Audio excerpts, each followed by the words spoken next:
नमस्कार दोस्तों। तो यहाँ पर यूएस को एक बहुत ही serious out of the box feel होना शुरू हो चुका है, बिकॉज इतना बड़ा मतलब क्लैश हुआ इंडिया और पाकिस्तान के बीच में। आप डिफरेंट क्लैशेस देख रहे हो आज, प्रॉब्ली थाईलैंड और कंबोडिया का आपने देखा, और भी डिफरेंट डिफरेंट क्लैशेस आप देख रहे हो। लेकिन यूएस के जो डिफेंस इक्विपमेंट्स है उनका इस्तेमाल कम होता चला जा रहा है, और यूएस को इसकी वजह से बहुत out of the box feel हो रहा है।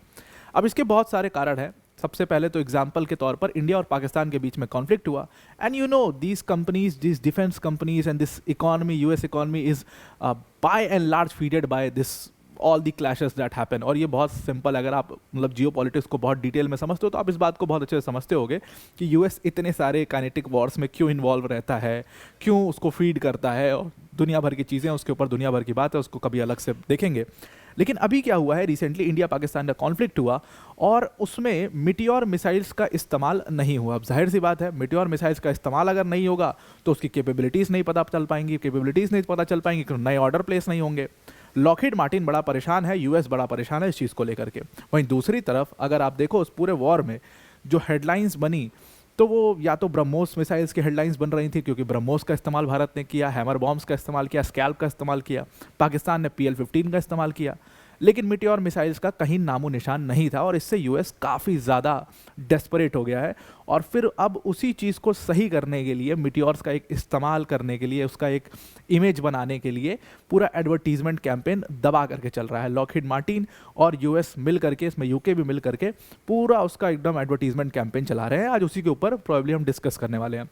देखिए, एक तो कारण ये भी रहा जो डिफेंस एक्सपर्ट ने बताया कि मिटियोर मिसाइल्स का इस्तेमाल ना करना, एक कारण ये भी था कि भारत क्योंकि कंप्लीटली डोमिनेट कर गया शुरू से ही, तो फिर वो ज़रूरत ही नहीं पड़ी कि मिटियोर्स का इस्तेमाल किया जाए। थोड़ा सा कॉस्टलियर साइड पर है मिटियोर्स, PL-15 से अगर कंपेयर किया जाए, तो पाकिस्तान जैसे देश के ऊपर वो ज़रूरत ही नहीं पड़ी कि आप मिटियोर्स का इस्तेमाल करो, या उतना ठीक है, probably it is the best, और आप वैसे मिसाइल्स का इस्तेमाल ज़रूरत नहीं थी करने की, तो इसलिए नहीं किया गया। लेकिन हम इसको थोड़ा सा डिटेल में इस पूरी वीडियो में हम समझने की कोशिश करते हैं।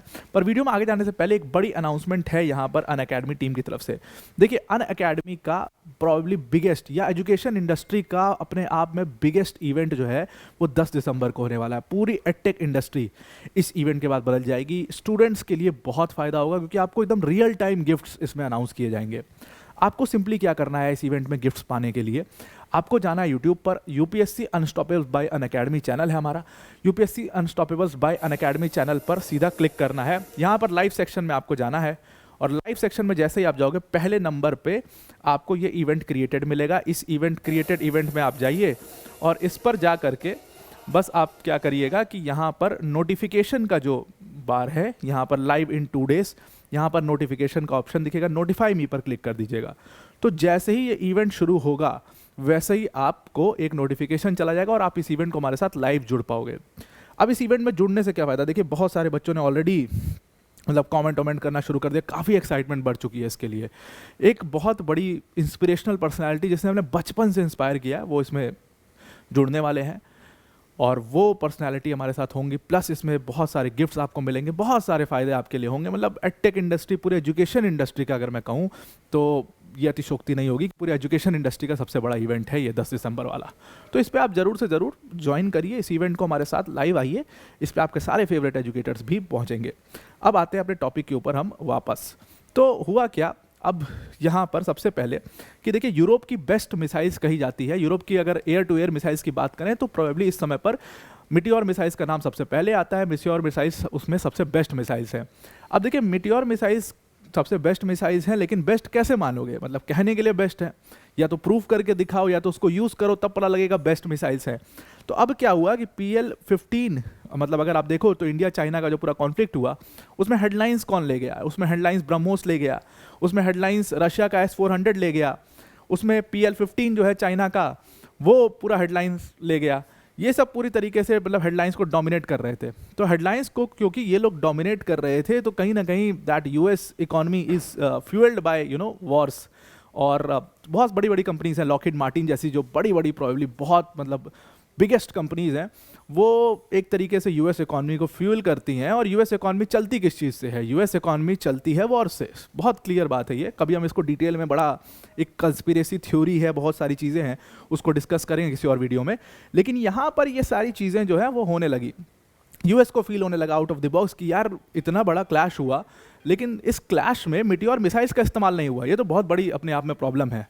अब देखिए, जो हमारी ये air to air Meteor missile है, इसका इस्तेमाल क्यों नहीं किया गया? क्योंकि यूरोप की बेस्ट है। क्यों यूरोप की बेस्ट इसको कहा जाता है? इसके पीछे का कारण बहुत सिंपल है कि देखिए, जितनी बाकी की मिसाइल्स है वो सॉलिड रॉकेट्स का इस्तेमाल करती हैं, लेकिन हमारी जो मिटियोर मिसाइल है वो सॉलिड रॉकेट्स का इस्तेमाल नहीं करती है। वो एक तरीके का रामजेट नोजल, आपको यहाँ पर दिख रहा होगा, ये रामजेट नोजल का इस्तेमाल करता है। इससे होता क्या है कि फ्लाइट में ये मिसाइल कंटिन्यूसली इसको एक्सेलरेशन मिलता रहता है, फ्लाइट में एक्सेलरेट करती रहती है। वो एक अलग चीज़ है जो इसको अलग बनाती है बाकी की PL-15 या बाकी किसी भी मिसाइल से आप कंपेयर कर लो। अभी ऐसी कोई मिसाइल बनी नहीं है। दूसरी बात यहाँ पर क्या था कि अगर टारगेट बहुत ज़्यादा मैन्यूवर भी करता है, बहुत ज़्यादा टारगेट मैन्यूवर भी करता है, तब भी ये चेस करने में, क्योंकि अब डायरेक्ट इसको एक्सेलरेशन मिल रहा है, तो ये चेस करने में बहुत कामयाब रहती है। और तीसरी सबसे इसकी बड़ी बात क्या है कि इसका डिस्टेंस से जो हाइट है, डिस्टेंस बढ़ने से एकदम क्या होता है, मिसाइल्स के साथ एक प्रॉब्लम है कि उनका जो हाइट है वो एकदम से ड्रॉप कर जाता है और वो एकदम इनकेपेबल हो जाती है, जैसे उनका डिस्टेंस ख़त्म हुआ। ये एकदम से ड्रॉप नहीं करता है, और क्योंकि ये एकदम से इनका हाइट ड्रॉप नहीं करता है, डिस्टेंस से बहुत ज़्यादा इन पर इम्पैक्ट नहीं पड़ता है, तो इसीलिए इनका नो एस्केप जोन, मतलब कि नो एस्केप जोन जिसको NEZ कहते हैं, इसका मतलब है कि समझ लीजिए आपकी इस जोन में मिसाइल चाहे टारगेट कितना भी मैन्यूवर करे उसको मारेगी ही। Probability to kill is maximum in no escape zone. Maximum क्या, आप मारेगी ही उसमें मिसाइल। तो इनका नो एस्केप जोन जो है वो काफ़ी बड़ा है, बहुत मैसिव नो एस्केप जोन है इन लोग का। अब देखिए, ये नो एस्केप जोन जो है अगर हम PL-15 से कंपेयर करें या R-77 से कंपेयर करें तो 3 गुना ज़्यादा बड़ा है मिटियोर मिसाइल्स का। तो अब ये सारी खासियत देख करके, और इसीलिए इनका प्रोबेबिलिटी टू किल भी काफ़ी ज़्यादा है। अब ये सारी खासियत देख करके एक बात बहुत क्लियर होती है कि ठीक है, मिटियोर मिसाइल्स को यूरोप का बेस्ट मिसाइल कहा जा रहा है, और वो बेस्ट है भी। अगर इन सारी चीज़ों में कंपेयर करें, PL-15 से बेस्ट है, PL-15 से अच्छी है, फिर इनका इस्तेमाल क्यों नहीं हुआ? अब इसी चीज़ को लेकर के यूएस काफ़ी ज़्यादा out of the box feel करने लगा, और वहीं से एक एडवर्टीजमेंट कैंपेन जो है वो शुरू होता है। अभी रिसेंटली वो एडवर्टीजमेंट कैंपेन शुरू हुआ है। देखिए, जैसे अब क्या है इसका एग्जांपल, देखिए मान लीजिए अब थार है और आप शहर में रहते हो, तो आपको थार 4x4 किसी भी गाड़ी का इस्तेमाल संभवतः कम ही पड़ेगा, या क्या ही आप यूज़ करोगे उसको, तो ऑफ रोड के लिए है। बहुत सारी ऐसी गाड़ियाँ आती हैं, तो अब उसका एडवर्टीजमेंट कैसे बेचोगे थार? तो आप दिखाओगे उसको, ट्रैक पे चढ़ा दोगे, उसको पहाड़ पे चढ़ा के दिखा दोगे, उसको कहीं नाले में उतार दोगे, वो एडवर्टीजमेंट करने के लिए, ताकि लोग खरीदे कि हाँ भाई, कभी पानी भर गया तो मैं उसको चढ़ा के उधर से उतार दूंगा, कभी ट्रैफिक में फंस गया तो डिवाइडर पार करा दूंगा। यही सब काम जो है, भले वो इलीगल हो, तो ये सब काम करके आप उसका एडवर्टीजमेंट कैंपेन करते हो। ठीक वैसा ही कुछ एडवर्टीजमेंट कैंपेन यहाँ पर यूएस ने लॉकहीड मार्टिन के साथ मिलकर के शुरू कर दिया। अभी क्या हुआ, F-35 जॉइंट प्रोग्राम ऑफिस की तरफ से एक स्टेटमेंट आया कि उन्होंने F-35A में मिटियोर मिसाइल्स इंटीग्रेट करना शुरू कर दिया है, और उसको टेस्ट भी किया है, और वो टेस्ट सफल भी माना जा रहा है। कहा गया कि F-35A में जब हम इसको लॉकहीड मार्टिन को F-35A में जब हम मिटियोर मिसाइल्स को लगा रहे थे, तो इसकी कैपेबिलिटी F-35A की और ज़्यादा बढ़ जाती है, और F-35A और ज़्यादा स्ट्रॉन्ग हो जाता है, और ज़्यादा पावरफुल हो जाता है। अब F-35A में अगर हम देखा जाए कॉम्बिनेशन, तो मिटियोर मिसाइल्स जाने से जाहिर सी बात है वो काफ़ी डेंजरस हो जाएगा, वो काफ़ी ज़्यादा स्ट्रॉन्ग हो जाएगा। और यूएस ने इसकी फ़ोटो भी रिलीज़ करी। जैसे ही उन्होंने F-35A को डाला, तो एक मिसाइल के पेलोड और 2 मिसाइल के पेलोड, दोनों से उन्होंने फ़ोटो रिलीज़ करी कि ये बहुत ही ज़बरदस्त हो रहा है, और इसका हमने टेस्ट कर लिया, और ये बहुत अच्छा वर्क करेगा। अब ये सब पूरा एक एडवर्टीजमेंट कैंपेन है। आपको समझ में आ रहा होगा फोटो को देख करके कि फ़ोटो निकालना और ये सब करना, ये सब उनका एक पूरा वो एडवर्टीजमेंट कैंपेन है। लेकिन एक सवाल ये भी बहुत बड़ा पूछा जा रहा था कि भाई F-35A को जाना जाता है उसके स्टेल्थ प्रोफाइल के लिए, तो क्या वो स्टेल्थ प्रोफाइल मिटियोर आने के बाद, मिटियोर इंटीग्रेट करने के बाद रह पाएगा या अब चला जाएगा, उसकी जो सबसे बड़ी खासियत है। तो इस पे दोनों ने स्टेटमेंट दिया, इंजीनियर्स ने, कि नहीं, बिल्कुल रहेगा, उसका F-35A का स्टेल्थ प्रोफाइल बिल्कुल एज इट इज़ रहेगा, उसमें कोई भी दिक्कत यहाँ पर नहीं होने वाली है। अब पूरा उन्होंने उसको फ्लाइट टेस्ट कर लिया, सब कुछ कर लिया, और ये यूके की मिनिस्ट्री ने कह दिया कि भाई 2030 तक इसका फुल डिप्लॉयमेंट भी हो जाएगा। प्लस उसके साथ जो एयरफोर्स है उन्होंने इसको ऑलरेडी टेस्ट कर लिया था। यूके का जो एयरफोर्स है, रॉयल एयरफोर्स, उसने मिटियोर मिसाइल्स को इंटीग्रेट किया था F-35B में, तो ऑलरेडी उसको टेस्ट कर लिया था। उन्होंने कहा कि ये टेस्ट हमारा सफल हुआ, और अभी ये दोबारा न्यूज़ में इसलिए आ गया, और अभी यूएस ने इसको इतना तेज़ी से इंटीग्रेट करके टेस्ट इसलिए भी किया क्योंकि रिसेंटली एक बड़ी घटना हुई कि ग्रिपेन E, जिसको F-39 कहा जाता है, F-39 जो कि ब्राज़ील का कॉम्बैट एयरक्राफ्ट है, उसने मिटियोर को इंस्टॉल किया और मिटियोर को इंस्टॉल करके उन्होंने इसको टेस्ट किया, एकदम रियल टाइम टेस्ट किया। एक ड्रोन को उन्होंने टारगेट बनाया, उस ड्रोन को के ऊपर उन्होंने फायर किया और कहा कि ये बिल्कुल सफल रहा। ये वीडियो रिलीज़ हुआ नवंबर 28 को। जैसे ही नवंबर 28 को ये वीडियो रिलीज़ हुआ, तुरंत यूएस जो है वो एक्टिव हो गया और उनका प्रोग्राम इस पर चल ही रहा था। उन्होंने तुरंत जो है वो अपना एडवर्टीजमेंट कैंपेन शुरू कर दिया। कारण एडवर्टीजमेंट कैंपेन का दो बड़े इवेंट्स रहे। एक तो ग्रिपेन ई ने करके दिखा दिया, मतलब F-39 ने करके दिखा दिया ब्राज़ील ने कि हाँ ये हो सकता है इंटीग्रेशन, और किसी भी मतलब टॉप की एयरक्राफ्ट में इसका इंटीग्रेशन हो सकता है, कोई दिक्कत नहीं है। दूसरा कारण ये भी रहा कि they were feeling out of the box. India Pakistan का पूरा कन्फ्लिक्ट हुआ और उसमें भारत ने क्या इस्तेमाल किया? भारत ने ब्रह्मोस इस्तेमाल किया, भारत ने स्काल्प का इस्तेमाल किया, हैमर बॉम्ब्स का इस्तेमाल किया और S-400 का इस्तेमाल किया। ये सारी चीज़ें जो है वो लगातार उसमें न्यूज़ में बनी रहीं। वहीं इनको पाकिस्तान को देखिए तो पाकिस्तान ने मतलब PL-15 का इस्तेमाल किया क्योंकि वो चाइनीज़ एयरक्राफ्ट यूज़ कर रहे थे। वो इसमें इस्तेमाल कर रहे थे JF-17, वो इसमें इस्तेमाल कर रहे थे JF-10, इन फाइटर एयर जेट्स का वो इस्तेमाल कर रहे थे। तो जाहिर सी बात है उसमें वो PL-15 का यूज़ कर रहे थे। अब पाकिस्तान की औकात भी PL-15 की है, वो तो वही यूज़ कर सकते हैं, वो JF-10 ही यूज़ कर सकते हैं। खैर पाकिस्तान ने वो सब इस्तेमाल किया तो यूएस इसमें out of the box feel करने लगा और उनको लगा कि यार अब तो नया ऑर्डर ही नहीं आएगा, और ऐसे अगर रहा तो आने वाले वक्त में चाइना तो पूरा ओवरशैडो कर देगा हमें। अब अगर कारण हम देखें कि मिटियोर का इस्तेमाल क्यों नहीं किया भारत ने, या क्यों इस्तेमाल इस पूरे कॉन्फ्लिक्ट में मिटियोर का नहीं हुआ, तो उसके एक तो कारण वो था जो हमने शुरू में देखा।